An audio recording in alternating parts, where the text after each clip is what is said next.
রাত 2:30-3টার সময়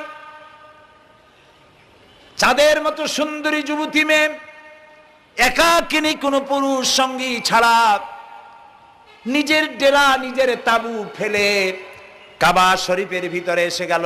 লক্ষ লক্ষ পুরুষের মধ্য দিয়ে আল্লাহর ঘর তওয়াফ করলো, তাহাজ্জুদের নামাজ আদায় করলো, এরপরে দোয়া দুরুদ করে কান্নাকাটি করে মেয়ে লোকটি একাকী লক্ষ লক্ষ মানুষের মধ্য দিয়ে নিজের ঘরে ফিরে গেল।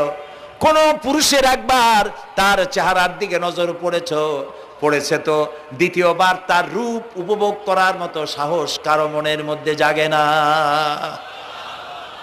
হাজার বছরের ইতিহাস, মক্কা থেকে, মদিনা থেকে, আরাফাত থেকে, মুজদালিফা থেকে, মিনা থেকে একটা নারী লাঞ্ছিতা হয়েছে, ধর্ষিতা হয়েছে, অপমানিতা হয়েছে, এর ইতিহাস নয়। প্রিয় ভাই সব,